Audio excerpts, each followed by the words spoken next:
Good morning, MXL. This is CT coming to you from, I'm gonna call it a podcast, but it's a video. Just because, to be honest, for me to record, it's just easier to do it in video form.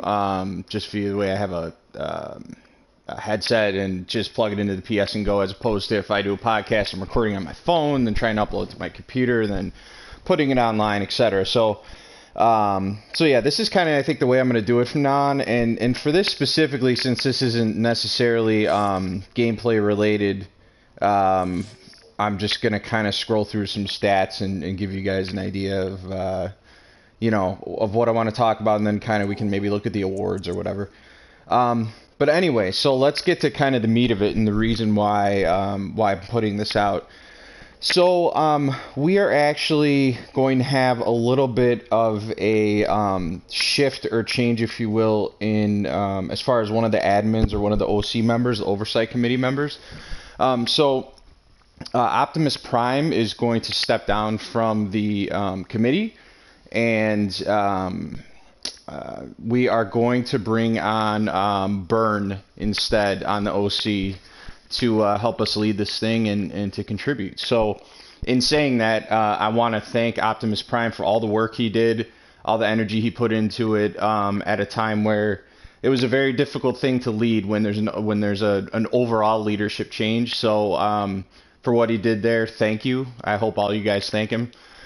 And as far as going forward for the future, I think Burns invested. He's a guy who wants to see MXL succeed, and he's looking forward to taking on this new challenge. So feel free to reach out to him with any, either congratulations or any questions, concerns you might have.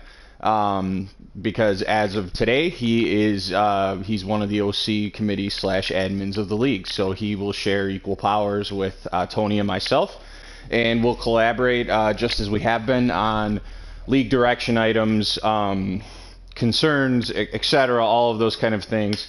So yeah, that's kind of the main reason that I did this.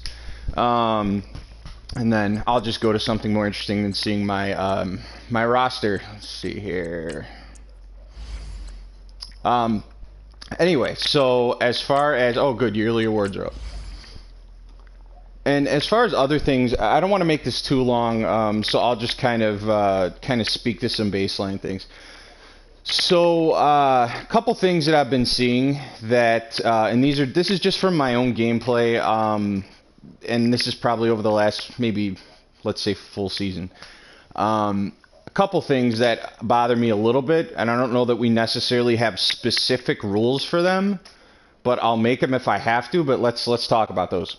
So there's two things I'm seeing. Number one, I'm seeing a lot of people call, let's say, a halfback dive or inside zone or 0-1 trap, any type of interior run. And what they're doing is they're drawing the AI into the A and B gaps, so to the inside, and then cutting it immediately outside on purpose to suck the defenders into the interior of the line so that they can't get to their gaps on the outside. So I guess I'll say it like this. I think that is fine as long as you have a user charging at you in the A or B gap. If you have a user coming up the middle on a dive and you have nowhere else to go, I am fine cutting it outside. My problem is that what I'm seeing is people calling a dive and immediately going outside once the defenders get sucked up in the middle. And I mean, you can kind of tell when this is being done on purpose versus accidental. So I really don't want to see it anymore. I mean, just to be honest, I don't think it's very sim. I think it could even be construed as somewhat of a AI advantage or glitch, if you will. So yeah, let's try to stop that. And then the other thing I'm seeing, I'm noticing this a bit lately, and I don't know why it's just kind of popping up now. But it seems like a lot of people are leaving the pocket repeatedly.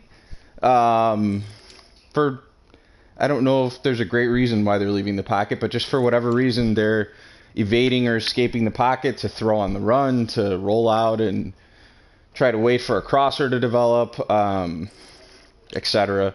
And so while I understand that you may need to leave the pocket at times, let's say you have pressure coming off the left and you roll right, I understand that, but I mean, we're talking against 3 and 4 man basic coverage looks with no blitzing. People are just getting out of the pocket, just either dropping back 20 yards or for some reason leaving the pocket, waiting for a crosser to open or some deep route. And I'll say this again, I don't know that there's a specific rule for this because I know we have spy and contain rule, and that somewhat covers it. However, I don't think that you should be putting your opponent in a position that forces them into having to use those things every play. Because that's just not sim. I mean, if we want to deal with someone who's going to be rolling out or dropping back 20 yards every time, I mean, we could go play head-to-head or mud or whatever and do that. But I don't really think that is a place here.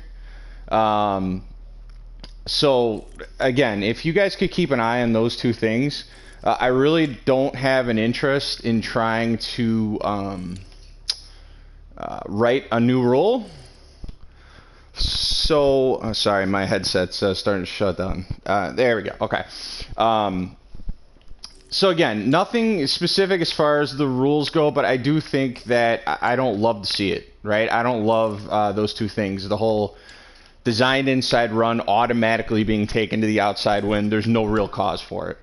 And then again, the rolling out for no apparent reason on multiple plays where over and over and over I'm seeing it. And that's what I'm speaking to. I'm not saying that, that rolling out with your quarterback is necessarily a bad thing and getting out of the pocket when it's called for, but I don't know necessarily that these situations I'm seeing are called for at all. It just seems like 80% of the time when I play certain people, they're leaving the pocket or dropping 20 yards back, and it seems more like habit than need, and I'd love to be able to break that habit. So if you guys have any suggestions as to how we can do that, why we can do that, etc., I'm all ears. So I guess on that note, that's really all I wanted to talk about today. Keep scheduling your games in the scheduling channel, please. It is designed to protect you. You've had some issues lately, but they're, again, I think they're directly related to people not using the scheduling channel. So let's keep it strong. Let's finish Season 5 strong. We're going well right now with this advance. I think a lot of people played already, so we're doing well. Let's keep it up. And I look forward to the next time I can speak with you guys. All right, guys, have a good one.